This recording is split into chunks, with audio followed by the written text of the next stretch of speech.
Wow. ¿Qué estará mirando Dios en cada uno de nosotros? ¿Qué estará mirando Dios? Seguramente está mirando muchas cosas. Seguramente antes que alguien nos esté mirando, ya el Señor estaba mirando. Por eso Él nos trajo a la tierra y seguramente Dios está mirando propósitos. O sea, tenemos una oportunidad en este tiempo y en este lugar donde nosotros habitamos para poder pasar de este mundo con un sentido de realización, con decir, realmente mi vida valió la pena. El Señor creó todo con un propósito. Y ¿saben qué? El Señor, cuando creó ya el arranque de la Biblia, dice la palabra que creó todas las cosas por medio de una palabra. Una palabra. Antes que las cosas sucedan, es una palabra. Nosotros, antes que fuimos una palabra. Fuimos algo en el corazón del Señor. Y dice ahí nomás en el arranque de Génesis que el Señor hizo todas las cosas conforme a su género. ¿Qué significa? Que hay un ADN, hay una naturaleza, algo que ya imprimió el Señor desde el día que creó. Fíjense que justamente acá en la mesa tengo algunas cosas que fueron creadas, increíble, por el Señor, que las vemos todos los días en nuestra mesa. ¿Cómo se llama esto? En este país, en otro lado se llama de otra manera también. ¿Cómo se llama esto? No se la demos a las mujeres por las dudas, a ver si nos hacen pecar.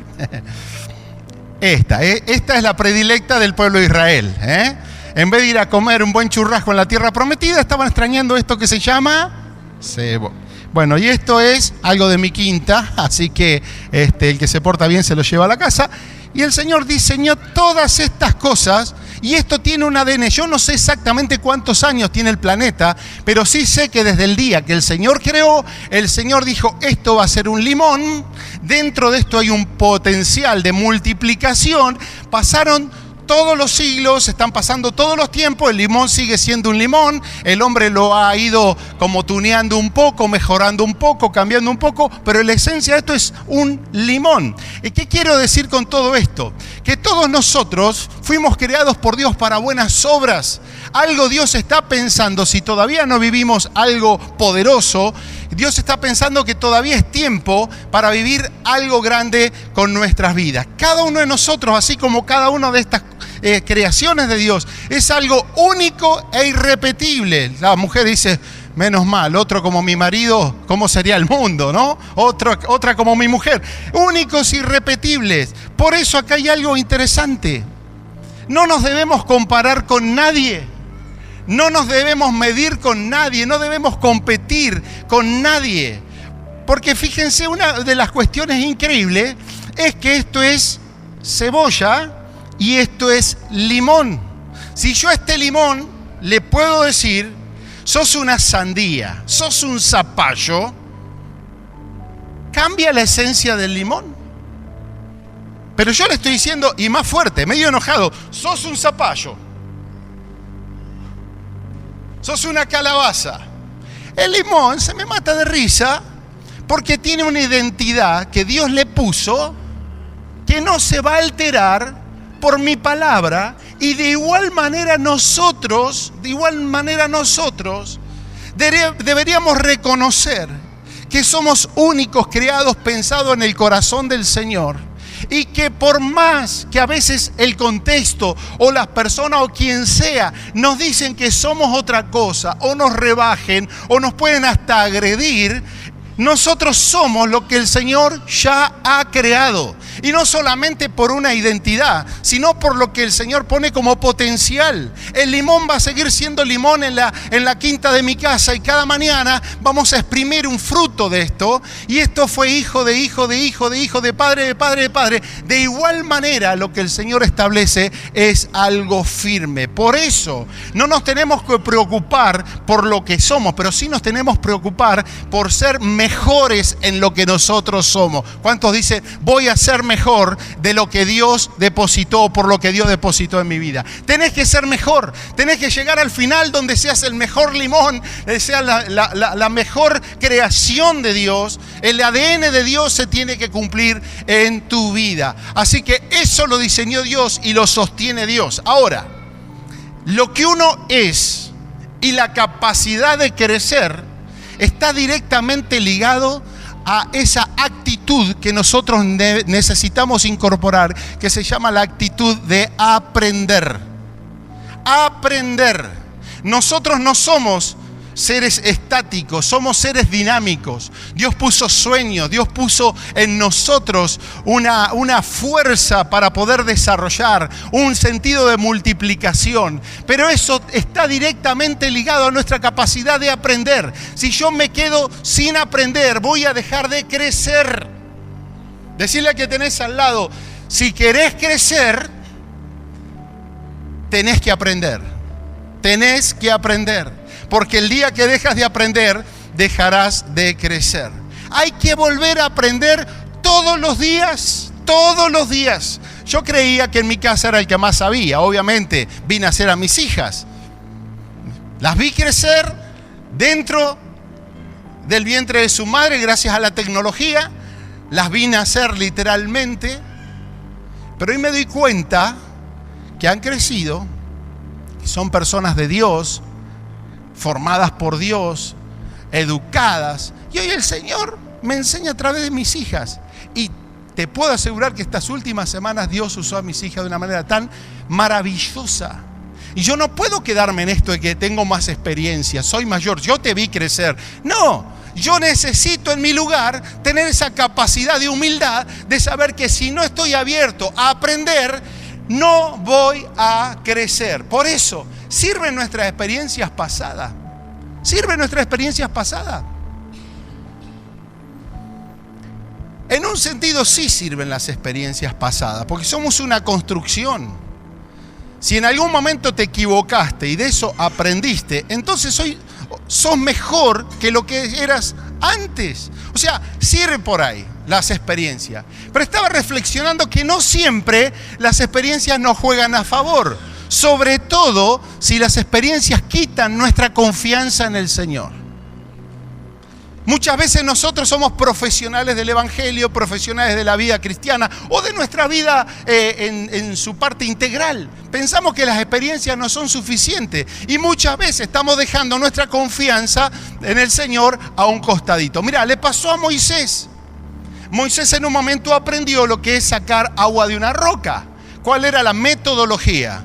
La metodología era la que le dio el Señor. Agarrarás la vara y le pegás a la roca y va a salir agua. Entonces él se transformó en un hombre de experiencia en sacarle agua a las rocas. Yo sé sacar agua a las rocas. Cuando Dios le dice, necesitamos un nuevo milagro, pero un milagro más o menos parecido, hay que volver a sacar agua de las rocas, él aplicó su experiencia. Sí le funcionó. Es más, todos lo vieron, lo aplaudieron, se beneficiaron de su experiencia, pero ahora el Señor le cambia la manera y dice, le vas a hablar. O sea, la experiencia que él tenía con la roca no le servía para la nueva experiencia en su vida. Lo mismo le pasó a Pedro. Pedro tenía experiencia en pescar, siempre le había funcionado, hasta que un día no le funcionó. Y ahora no tenía que activar una red y hacer todo lo que él sabía. Él tenía que activar la obediencia. Y yo creo que Dios está levantándonos a cada uno de nosotros como hombres y mujeres que tengamos una nueva experiencia. Y para una nueva experiencia debo reconocer que para esta nueva etapa debo aprender. Que todo lo vivido me sirve en parte, es muy importante, pero probablemente Dios me cambie la metodología para no depender de mi experiencia, sino depender de lo que Dios quiere hacer en la manera en que el Señor quiere hacerlo. El mapa se nos cambia permanentemente. La iglesia del Señor no es la misma que fue, es otra iglesia. La pastoral no es lo mismo que la pastoral de hace años atrás. Las maneras que tenemos que evangelizar, la manera que tenemos que desarrollar el ministerio ya han cambiado, nos cambia el mapa. La vida nos va cambiando el mapa de alguna manera. Pero algo que no cambia, por más que cambien circunstancias y modos de movernos, es que tenemos que afirmar que hay una palabra de propósito sobre nuestras vidas que nunca va a cambiar. Y Dios quiere que a través de esa palabra nosotros podamos ver la mano de Dios en nuestras vidas y que su propósito se cumpla en nosotros. Te la digo de manera personal. Hay una palabra de propósito de Dios sobre tu vida que todavía se tiene que cumplir. ¿Cuántos dicen recibo esa palabra? La obra no está terminada.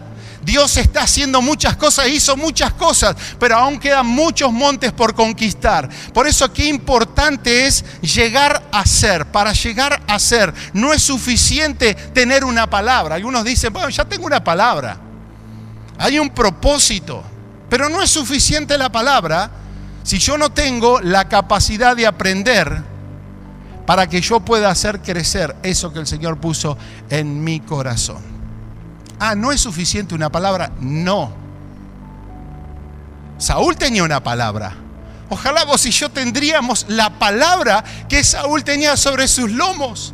El Señor lo eligió, el Señor le dijo, vas a hacer esto, pondré en ti una gracia, pondré en ti un sentido de propósito maravilloso, vas a estrenar la dinastía de los reyes de Israel. Y usted sabe cómo terminó Saúl, porque si no estamos abiertos a aprender, por más que tengamos una gran palabra y propósito de Dios en nuestras vidas, eso puede abortarse. Y así tantos otros, un Sansón también. Gracia de Dios, favor de Dios. Es más, hasta cuando hacía las cosas mal, siempre el favor de Dios sobre su vida. Esas cosas inentendibles de Dios. Como que a veces lo que Dios hace no nos cierran los números con nuestra vida o con la vida del otro. Sansón seguía adelante, pero había una palabra, pero la incapacidad de aprender hizo que él no solamente deje de crecer, sino empezó a perecer. Y hay que desarrollar esa capacidad de aprender. Hay que desarrollar esa capacidad de aprender. Lo que nosotros somos un poquito ya entrados en años, creo que nos cuesta saber de que el mundo ha entrado a una velocidad y que vamos quedando atrás. Una vez más, como vos, como tantos otros, le doy el celular a mis hijas, el control remoto, y yo tengo una bronca. Porque encima ya soy vago, ya no quiero aprender, no quiero pensar. Y estoy ahí haciéndome el que estoy de onda, ¿no? Que soy una persona contemporánea. Y estoy ahí, se me matan de risa. Y estoy y le doy la vuelta. Tomá, le digo el control. Hace tic y me lo solucionó. Tengo que aprender, pero no solamente en la vida, tengo que aprender en Dios. Y hay un pasaje que el Señor siempre me va enseñando, creo que el día que deje de predicar, allá adelante, lo habré predicado 10 veces, el mismo pasaje, pero siempre hay una mirada diferente. Y encuentro un tal Abraham, un hombre que tuvo una palabra sobre él.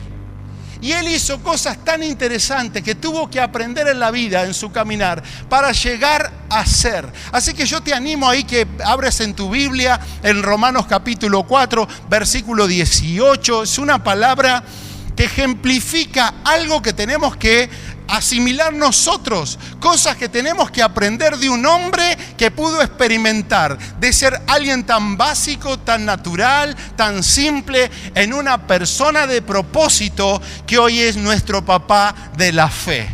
Nuestro papá de la fe. Dice Romanos capítulo 4, versículo 18, que él creyó en esperanza contra esperanza, y esta frase siempre la remarco, para llegar a ser.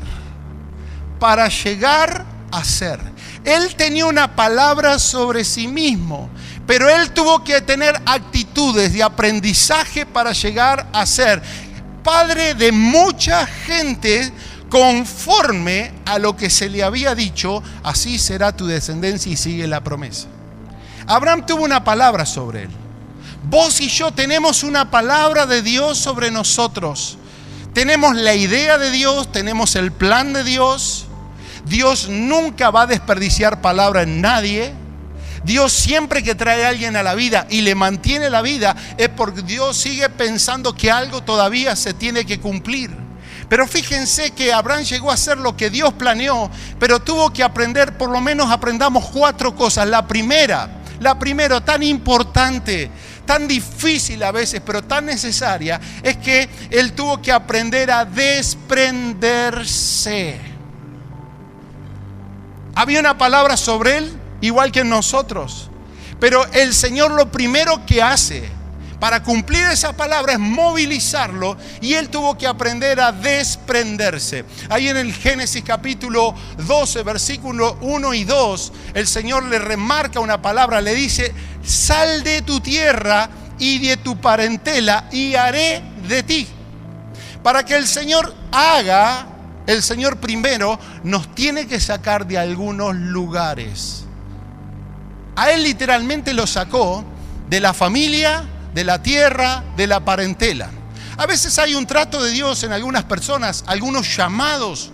Nosotros somos hijos de pioneros que tuvieron que responder un llamado y obedecer un llamado literalmente radical. Fue algo así como a Moisés, como a Abraham, que implicó dejar tierra y parentela. Pero a veces a nosotros esto no es algo literal que nos sucede para obedecer. Pero muchas veces hay lugares, hay actitudes, hay cosas que nosotros tenemos que aprender a dejar, a vaciarnos, para poder dar el primer paso para ir adelante en lo que Dios quiere manifestar para nuestra vida. Si no damos un primer paso, no empieza a desarrollarse el cumplimiento de lo que el Señor tiene para nuestras vidas. Y hablando de dejar cosas, de poder dejar a un costado, dejar mejor atrás y aprender a desprendernos, muchas veces lo que tenemos que aprender de manera práctica es a resolver y dejar nuestro pasado. Ahí el profeta Isaías dice: el Señor tiene nuevas cosas, el Señor abrirá camino en el desierto. Pero pegadito nomás al pasaje también la palabra dice: que te olvides de las cosas pasadas. Nunca Dios empieza a abrir cosas nuevas si primero no aprendemos a resolver nuestro pasado. Aferrados a lo que ya no existe. El pasado hoy es una construcción mental que tiene que ver con nuestra nostalgia, una capacidad que nosotros tenemos, una facultad, pero que en la realidad ese pasado ya no existe. Se cambió el mapa, el plano es diferente, cambiaron los tiempos. Sobre todo, no solamente el buen recuerdo, que hay que guardarlo, el mal recuerdo, el que nos agobia, el que nos adolece, que nos hace mal, es un recuerdo que queda guardado en algún lugar de nuestro corazón. Muchas veces hay cosas que están en nuestro corazón que ni siquiera quedaron en el tiempo, ni en el corazón de otras personas. El pasado sigue viviendo muchas veces en eso que nosotros rehuimos de dejar a un costado. Encontré un posteo de una frase tan hermosa esta semana que dice: cuando perdonás, no cambiás tu pasado, cambiás tu futuro. ¿Va de nuevo? Cuando perdonás, no cambiás tu pasado. No perdono el pasado, cambio mi futuro. Porque me aliviano, porque creo espacio para el Espíritu Santo. Porque ya no estoy gastando tantas horas, sueños y tantas emociones y sensaciones en aquello que me amargó, que lo tengo atrás, sino que estoy preparado para nuevos desafíos. La vida es un continuo desprenderse. Obviamente, si esto lo predicaríamos un sábado a la noche, JDB, no vamos a entrar con este tango para los chicos. Pero acá somos gente un poquito más adentrado en años, más caminados en la vida, y la verdad es que uno va como ganando cosas. Siempre decimos que al estudiar me apropio de un título, siempre sueño con lo que va a venir, que voy a tener la novia, que me voy a casar, cuál será mi casa y cuándo voy a manejar, y así nos vamos como llenando de esas cosas tan lindas en la vida que nos dan tantas emociones, nos da tantas ilusiones, pero en un momento en la vida nos damos cuenta que los tiempos van pasando y algunas cositas empiezan ahí como a empezar a irse de nuestras vidas. Leí esta semana una charla que había en La Nación haciendo referencia a una escritora chilena que se llama Isabel Allende. Y ella dijo algo que alguien la escribió y quedó como una frase, no sé si célebre, pero sí es algo que nos ayuda a reflexionar de que también en la vida vamos perdiendo las cosas. Ella dijo: después de la pandemia, mucho más asumiendo pérdidas, me di cuenta en algún momento que uno viene al mundo a perderlo todo. Mientras uno más vive, más pierde. Vas perdiendo a tus padres primero, a tu gente alrededor, a tus mascotas, a los lugares, y esta pega, y tus propias facultades también. No se puede vivir con temor, porque te hace imaginar lo que todavía no ha pasado y sufres el doble. Hay que relajarse un poco, tratar de gozar lo que tenemos y vivir en el presente. La cantidad de gente que vive hablando con el prefijo ex. Toda la vida es hablar del ex patrón, del ex jefe, del ex pastor, de la ex, del ex. Todos hablando siempre en referencia al ex. Hay gente que parece que quiere ir adelante siempre hablando y mirando hacia atrás. ¿Cuánta gente que el Señor le puso en una nueva situación vive hablando de la iglesia que ya dejó? Y vive hablando de los problemas que tuvo en su iglesia anterior, y de los pastores, y de tantas otras cosas. Y esta duele más quizá. ¿Cuánta gente vive hablando y padeciendo los seres queridos?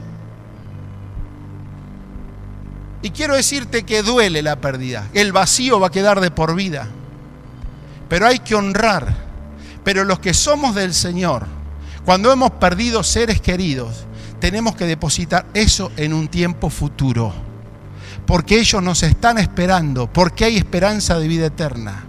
Pero un recuerdo, un vacío, no lo puede usar Satanás para atar mis emociones y siempre estar pensando en la pérdida. Hay que liberarnos, porque eso está en las manos del Señor, es una esperanza futura. Yo no puedo quedarme en un recuerdo de un familiar cuando Dios tiene nuevas promesas y nuevas relaciones para que yo pueda renovarme y empiece a disfrutar la vida a pesar del dolor. Amén. Matrimonios. Lo primero que el Señor le dice a un matrimonio, o por lo menos al hombre, dice: dejará a su padre y a su madre y serán una sola carne. Lo primero que el Señor dice: tenés que aprender a despojarte, a dejar padre y madre, no dejar de honrar. ¿Cuántas veces en las nuevas situaciones el salir de lugares de refugio duele, entrar en sensaciones? Un joven habló con nosotros esta semana. Claro, la está padeciendo porque tiene un lugar hermoso. Es un lugar de abrazo, de afecto. Padres geniales que se tuvo que ir a otra ciudad para poder estudiar. Y obviamente se siente vacío. Pero no hay manera de dar el primer paso si nosotros no aprendemos a despojarnos. Jesús se despojó a sí mismo. Lo primero que Dios hace es mandarnos a Jesús, pero Jesús no vino haciéndose el Dios entre nosotros. Era Dios, pero vivió como hombre, se humilló a sí mismo, aprendió a dejar aún las facultades que Él podría usar en la tierra y las usó siempre y cuando Él estaba en dependencia y con el permiso y el respaldo del Padre. Jesús se despojó a sí mismo para llegar a ser autor de eterna salvación. Porque si Jesús no funcionaba también como hombre, Él no era el candidato para representarnos a nosotros como el Hijo del Hombre para reconciliar al hombre con el Padre. Se despojó a sí mismo, se humilló para llegar a ser autor de eterna salvación. Siempre que Jesús desafió a cualquier persona, fíjense, para ser un discípulo, para hacer una misión, siempre desafió a dejar algo. Y si la persona no accedió a dejar y a despojarse de algo, nunca pudo llegar a ser o un discípulo, un apóstol, un hijo o lo que Dios quería formar a través de esa persona. Isaías 52:1 es un pasaje que también me encanta. Ahí está Abraham. Ese Abraham que recibió una orden de aprender a dejar, a desechar, a tomar distancia, a no apropiarse, no adueñarse. Y ahí Isaías lo describe como padre y a Sara como madre que le dio a luz. Y dice: cuando él era uno solo, cuando Abraham y con su esposa Sara, él era uno solo, lo llamé, lo bendije y lo multipliqué. Sentirnos vaciados para Dios no es pobreza. Sentirnos vaciados y dejar aquello que me encomendó y tener que entregarlo en oportunidades, para Dios no es pobreza, es la medida, es el paso, es la actitud que debemos aprender cuando Él nos llama para que Él nos bendiga y nos multiplique. ¿Qué tenés que dejar? ¿Qué tenés que resolver? ¿Qué cosas Ya tenés que cortarla de tu pasado para poder aprender a caminar en una palabra que el Señor te dio.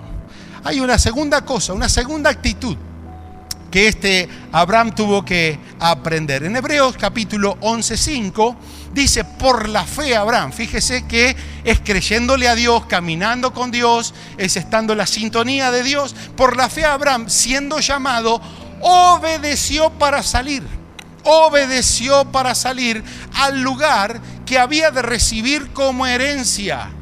O sea, había un lugar que él iba a recibir, lugar como herencia, pero él estaba en otro lugar y tuvo que obedecer, movilizarse para poder llegar a recibir esa herencia. Pero fíjense que este camino era medio peculiar. Él salió sin saber a dónde iba. ¿Qué significa? Que la segunda cosa para experimentar esa palabra que se cumpla en nuestra vida, es la cosa que tenemos que aprender, es aprender a caminar sin ver, sin saber a dónde vamos.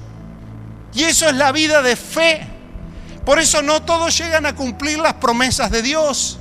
No todos llegan a cumplir el sueño de Dios. Porque nosotros necesitamos seguridades, necesitamos un mapa, necesitamos el equipamiento, nosotros necesitamos el presupuesto, nosotros necesitamos que nuestras familias tengan seguridad, que yo tenga antes de salir todo resuelto. Hay algunos que jamás salen de su casa si no tienen todo resuelto. Dice, de esta manera me quedo en casa, me siento mejor, y se pierden la emoción muchas veces del riesgo. El riesgo para muchos es una mala palabra, intimidad. Pero la gente de fe son las personas que tienen que aprender a caminar, moverse para llegar al lugar de la promesa, pero con la condición que casi en todo el trayecto no van a ver y no van a entender. Aprender a caminar sin ver. Y la obediencia. Qué palabra complicada. La obediencia es la actitud de la fe. La obediencia significa que voy a dar un paso y lo voy a hacer conectado a lo que estoy creyendo.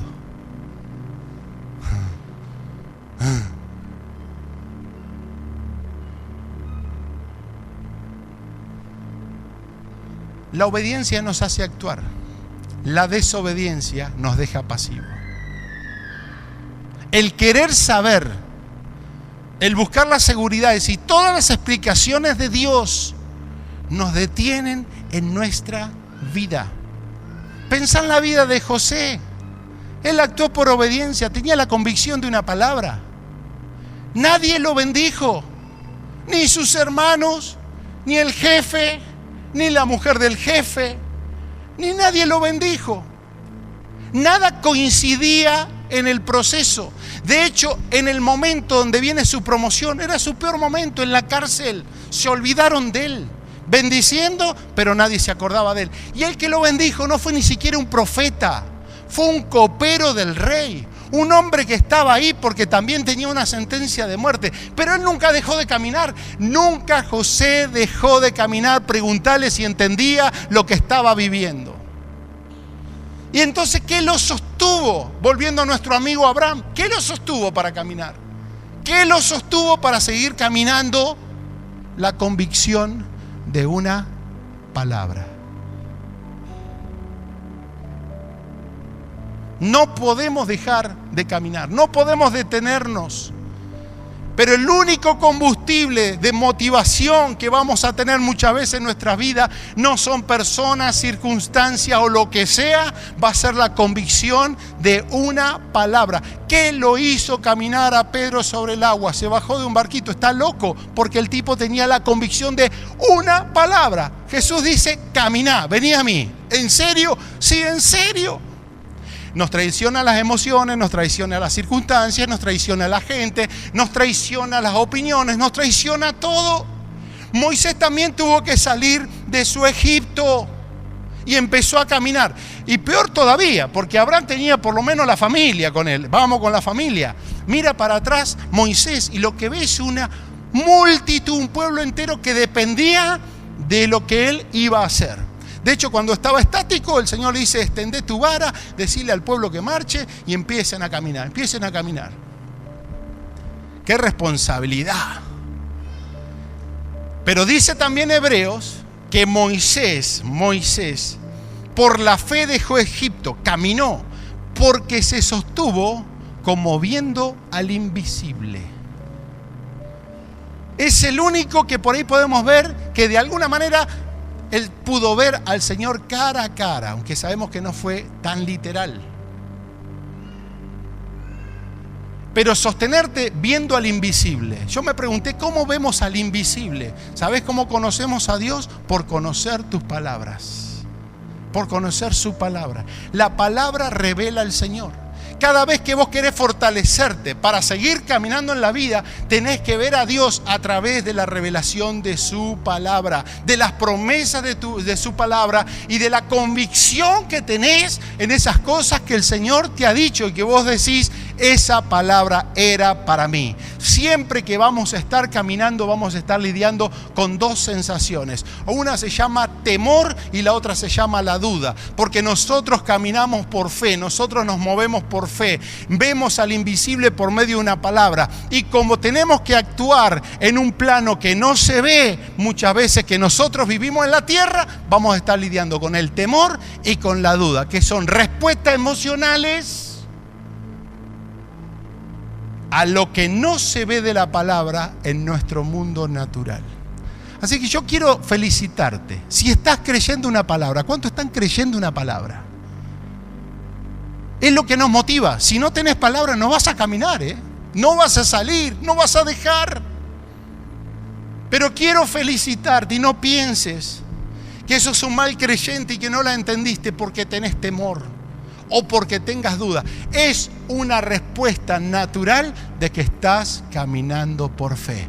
Así que cuando tengas temor y cuando tengas duda, fortalecete en el Señor porque vas por un buen camino. Vas a llegar a destino porque la palabra de Dios se va a cumplir, pero no tenés que dejar de caminar. ¿Cuántos dicen eso es para mí? La tercera actitud, aprender, es lo que tuvo que aprender Abraham en este camino. Aprender a decidir sabiamente. Nuestra vida son decisiones. Abraham tuvo que aprender a decidir sabiamente. Aprendió a soltar y dejar, aprendió a caminar sea como sea. Pero ahora también vemos que él tiene que aprender a decidir sabiamente. Génesis 12:4 dice, y se fue Abraham. Obediencia, vamos, estamos ahí para adelante, vamos para adelante, sirviendo, proyectando, avanzando, multiplicando. Tenemos la palabra, estamos contentos, a veces dudamos, a veces tenemos temor, va en camino. Pero también dice que Lot fue con él y en una parte dice que también lo siguió el papá. Él aprendió a dejar la tierra, pero no aprendió a dejar algunos afectos. Él estaba queriendo caminar, ir en éxito, pero su mochila estaba demasiado pesada. La mesa con demasiada gente.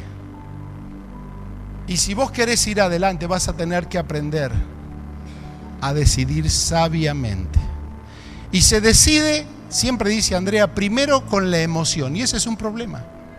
Porque por emoción, por no querer quedar mal con nadie, por no llegar a ofender a nadie, por no decir esa palabrita de más que de pronto te va a valer una cárcel por el resto de tu vida o un pozo con tu tuniquita de colores, vos decís vamos todos, espiritualmente hablando, por supuesto.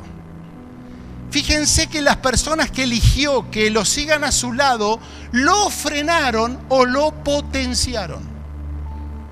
La pregunta de rigor, ¿quién te acompaña? ¿Quién te acompaña?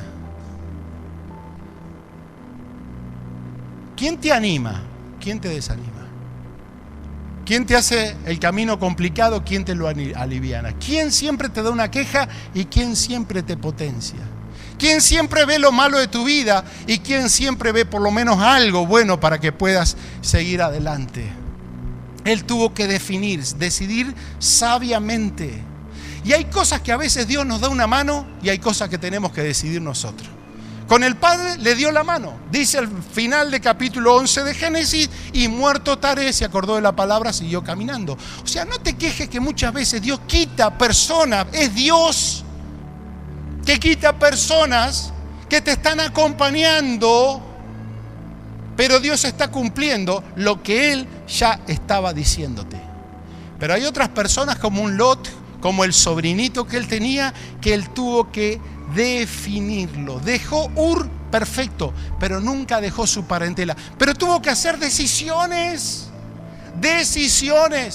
Muchas veces hay que decidir para poder seguir adelante, pero también decidir para soltar y liberar a otros con sus convicciones, con sus cosas.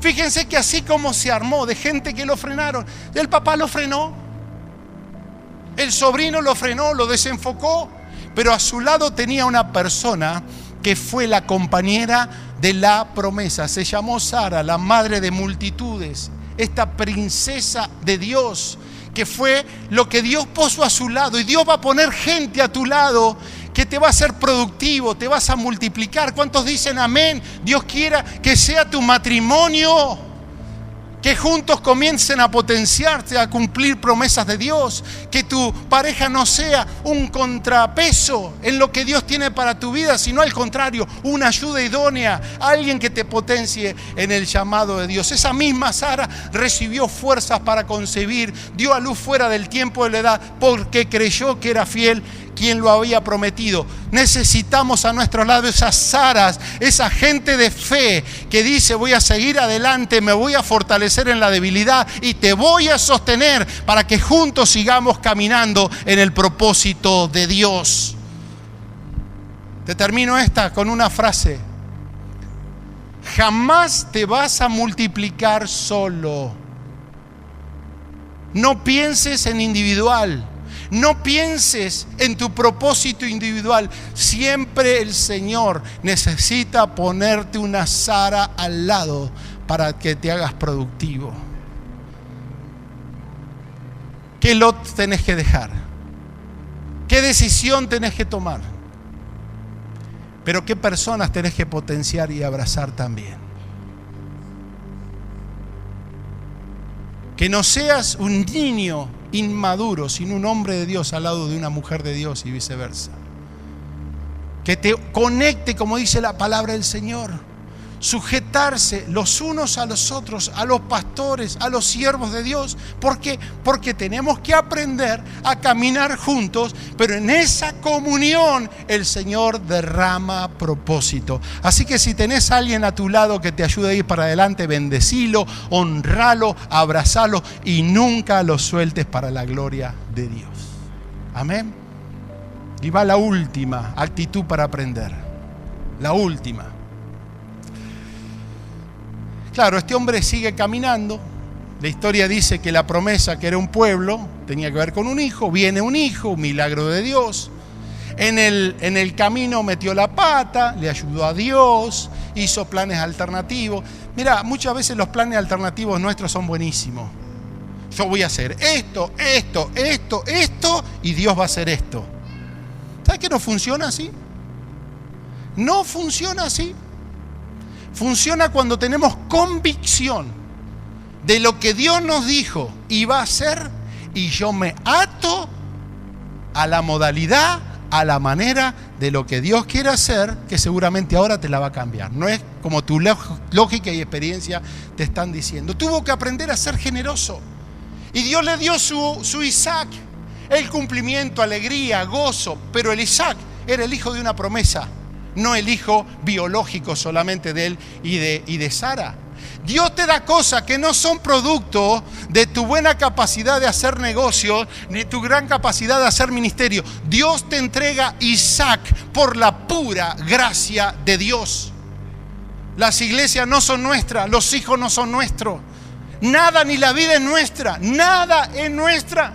Son Isaac que Dios nos da todos los días para poder cuidar. Pero llegó un momento donde Dios le dice, hace esto, y te voy a enseñar la última lección antes de que seas un padre. ¿Y sabe qué le dijo? Esta duele. Sacrifícame para mí a tu hijo, el que amas.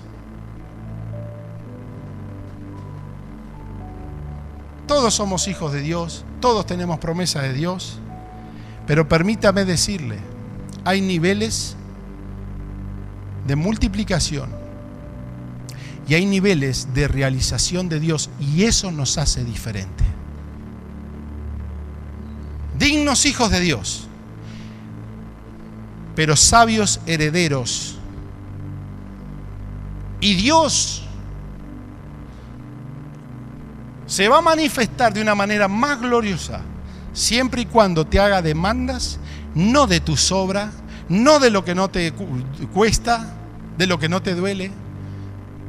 Muchas veces el Señor te va a pedir lo que más amas.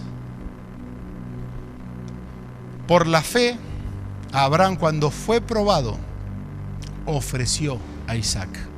El que había recibido las promesas ofrecía a su unigénito. Mi pregunta es esta: ¿qué vas a hacer cuando Dios te bendiga? ¿Qué vas a hacer con lo que Dios, o la medida que el Señor te da de bendición para este tiempo? ¿Te va a hacer más orgulloso? ¿Te va a hacer más agrandado? ¿Te vas a apropiar? Abraham dijo: a Isaac es de él, pero en fe. Si Dios me lo pide, será por algo bueno. No es así. Si Dios te dice que lo hagas, no lo vas a entender. Camina mirando al invisible, pero algo bueno el Señor va a hacer. Hay los primeros de los hijos de Israel que hacían el templo, decían a la hora de dar: en verdad tú eres el dueño de todo, y de lo que te hemos dado, todo lo que te hemos dado, de ti lo hemos recibido. O sea, no hay nada que le podamos dar a Dios que no es de Dios. El tema es por qué yo me apropio de esas cosas, porque creo que yo me las gané y que por algo bueno en mi vida yo soy lo que soy. Cuando reconocemos que Dios es el dueño de todo, darle al Señor duele menos. ¿Cuántos dicen amén? ¿Qué te puede pasar? Perder un auto, no sé, perder un trabajo. ¿Vos te acordás cómo empezaste la vida? Con nada. Yo tengo un amigo que dice que cuando él dormía, su papá borracho, muy amigo mío, dice que él vivía en una casa donde había 2 piezas, los papás en un lado y los 4 o 5 hermanos en la otra pieza. Y él dice que estaba en la cucheta de arriba y tenía el ruberoy, esa cosa ahí negra que venía antes, pero es que se rompió. Y que a la noche venía la gotita de la condensación del frío y que en un momento le caía a él. ¿Qué hacía él? Tenía un plástico. Se ponía arriba un plástico, entonces ya la gotita, salvo que quedaba dura de la helada, cuando caía... Yo me acuerdo de ir a su casa a jugar con él, a verlo. Tuve que entrar al baño. ¿Para qué pedí pasar al baño? Se me salió la puerta. Se me salió la puerta y la tuve que agarrar. Y él me dijo el otro día: ¿de qué me voy a quejar yo si llegara a perderlo todo, si nunca tuvimos nada? ¿Y cómo no voy a estar agradecido a Dios con lo que nosotros somos ahora? Yo necesito un voluntario. Yo estoy terminando con esto. Un voluntario. A ver, ¿quién puede ser un voluntario? Vos no, Conejo, porque me vas a quemar el... A ver, un voluntario. A ver, vení, Alexi. Vos que te noto ahí. Nuestra querida Lula tiene algo que nadie va a saber, que te lo va a poner en una de tus manos. Vas a cerrar tu puño y yo te invito a que venga acá. Esa mujer te va a dar algo. Agárralo en tu mano. Venga para acá, caballero. Vamos a trabajar con una mano para no complicarla. ¿Está bien? Vení acá conmigo. Muy bien. Cerra tu mano. Vos ahí tenés algo, ¿o no? ¿Tenés algo? Sí. Muy bien. El hombre tiene algo. Vos tenés 2 posibilidades. Si yo te pido que me des eso, vos tenés 2 posibilidades, como todo. Una posibilidad es que vos me digas: no te lo doy. ¿Es cierto o no? La otra posibilidad es que abras tu mano y que me lo des. ¿Está bien? Todos tenemos algo, vos tenés algo, tenés dos posibilidades. A ver, no dámelo, cerrá la mano. No lo puedo agarrar. ¿Qué puedo yo tener de él? Nada. ¿Vamos a hacer la segunda? Ahora yo te pido, dame lo que tenés, vos tenés que abrir tu mano. Ajá, se metió en un problema. Cuando él me ofrece algo y abre la mano, el problema es que yo agarro y me lo puedo agarrar. Chao. Y sonaste, perdiste. Esa mentalidad es la que tenemos todos. Cuando el Señor te pide algo, nosotros no se lo damos porque lo voy a perder. ¿O no es así? Yo te doy una ofrenda, ¿viste? Pero no me pegás con esto del diezmo. ¿Y cómo no agarra la gente con el tema del diezmo, no? A ver si yo te pongo a servir y voy a perder mi tiempo, ¿no? Yo tengo mi negocio, mi vida estructurada, ¿qué es esto? Tengo mis prioridades. Ahora yo te voy a devolver eso. Yo te voy a devolver eso, pero te voy a decir algo más. Ahora me lo vas a dar, vas a abrir tu mano. Yo voy a tomar, y encima medio berreta, ¿eh? Este fue baratito, regalado me parece que fue, ¿eh? Deja la manito abierta. Pero yo te voy a dar algo.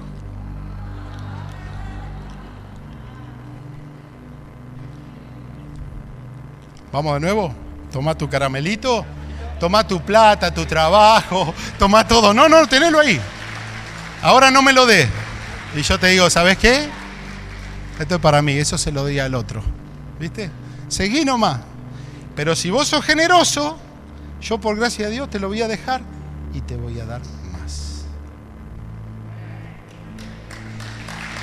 Dáselo a los chicos. Solo lo que le ofrecen todo al Señor pueden recibir más del Señor. Ponete de pie. Amén. Pero ¿sabes qué es? La fe. Es la fe. Por la fe dejó. Por la fe caminó. Por la fe decidió. Por la fe fue generoso. Ofreció. Jamás se quedó sin Isaac. Se quedó con un pueblo. Para llegar a ser, ¿cuántos quieren llegar a ser el máximo sueño de Dios? Debemos aprender a desprendernos.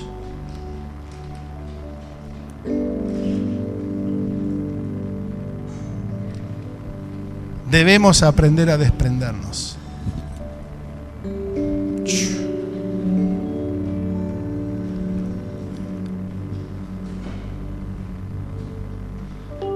Debemos aprender a caminar sin ver. Debemos, para llegar a ser, decidir sabiamente qué voy a ganar, qué voy a perder, con quién no voy a caminar y con quién voy a caminar. Para llegar a ser, debo aprender a ser generoso. Generoso. Esto no es fácil, esto no es naturaleza humana, esto no es conveniencia, esto es para gente diferente, pero hay un Dios grande que es nuestro Padre, que tiene un propósito con todos nosotros, para llegar a ser. Él creyó la palabra y decidió aprender.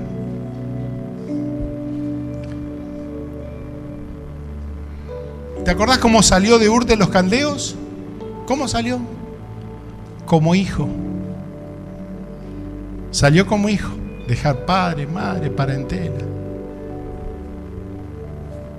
Pero él llegó a ser padre de multitudes. ¿Sabes qué significa esto? Que es tiempo de madurar. Es tiempo de madurar. Cuando vivimos como hijos inmaduros, nos apropiamos de todo. No queremos dejar la seguridad, la dependencia, no queremos dejar lo conocido. Cuando somos inmaduros, dejamos de caminar por la queja, por la contrariedad, por la circunstancia, por los estados de ánimo, por las desgracias de la vida. Cuando somos inmaduros, nosotros tomamos decisiones y nos rodeamos de la gente no conveniente y dejamos la gente de Dios que el Señor había puesto a tu lado. Cuando somos inmaduros, no somos generosos. Y sabes que la mezquindad jamás tuvo promesa. La generosidad tiene promesa. La generosidad tiene promesa, tiene bendición de Dios. Este es un tiempo que empieces a madurar en tu vida. Este es un tiempo donde no estés como un niño debiendo ser ya maestro, sino que te levantes como un padre del sueño de Dios, con la capacidad de generar, la capacidad de multiplicar, la capacidad de ir por mar. Cerra tus ojos por un momento y empezá a hablar con el Padre, empezá a hablar con el Señor y empezá a decirle: Señor, yo quiero que cumplas toda tu palabra en mi vida. Señor, yo no quiero desperdiciar todo lo que he vivido y en el día de hoy estar equivocándome cuando seguramente estoy cerca de tomar todo el propósito que tenés para mi vida, Señor. Decirle al Señor: Señor, hoy yo quiero deja de hablar de tu ex, deja de hablar de tus desgracias, deja de hablar de tu pasado, deja de compararte, deja de pensar en la palabra en contra que te dijeron zapallo, pero vos eras un limón. Deja de pensar en tus errores. Es tiempo de aprender a dejar, a desprenderte. Si en este espíritu de Santa Cena tenés que pedirle al Señor perdón por tus pecados, quizás estás cargado de pecados, pedile al Señor perdón, que te limpie con tu sangre, con su sangre, que el Señor lave tu corazón, confesá tu pecado, deja ese lugar, deja esa condición y empezá a caminar en pos de lo que el Señor tiene para tu vida. Comenzá a caminar, seguí caminando. No te desalientes, no te desalientes. Seguí mirando al invisible, seguí confiando en la palabra que Dios te dio. Seguí fortaleciéndote en el Señor y no en las personas ni en las circunstancias. Seguí adelante. Aunque te caigas, levántate y seguí caminando. Vas a llegar al lugar. También el Señor te dice: toma decisiones sabias, aprende a decidir bien, no alocadamente. Señor, bendice la vida de tu pueblo en este día, Señor. Comienza, Señor, a generar una madurez para empezar a cambiar la necesidad de recibir y ser atendido, para poder ser generoso y para actuar como un hombre y una mujer madura de Dios. Señor, te bendecimos. Señor, te bendecimos. Bendice a cada vida, Señor, en este día. Cumple tu palabra, Señor. Cumple tu palabra. Gracias, Señor, porque tú establecerás tu propósito en cada uno en el nombre de Jesús. Te bendecimos, Señor, te bendecimos, Jesús. Te bendecimos, te glorificamos, Señor. Todo propósito incluye un acto de dar, si no, no se cumple. De tal manera amó Dios al mundo que ha dado a su Hijo. Y yo te animo que en esta Santa Cena, donde ahora los pastores nos van a guiar, el vino, la copa y también el pan, que pienses que tu salvación, mi salvación, es un acto de la generosidad de Dios. Él tuvo que dar, Él tuvo que dar. Y antes de estar cantando una canción y antes de tomar el pan y el vino, ¿qué tal si hacemos una actitud de generosidad? Así como el Señor nos dio, nosotros podemos darle. Yo te animo que hoy hay menos distanciamiento, pero cuídate. Que bendigas 5, 8, 10 personas. Móvete un poquito. Hoy estamos más liberados. Hace un acto de generosidad. Dale una palabra, dale un saludo, dale un ánimo. Así que rompan fila por unos minutos. Vamos a empezar a dar un acto. Tenés que pedir perdón, pedí perdón. Tenés que dar una palabra. Tranquilo, tranquilo. Nos cuidamos. La Santa Cena es un acto de generosidad de Dios, pero también es un acto de generosidad de nosotros.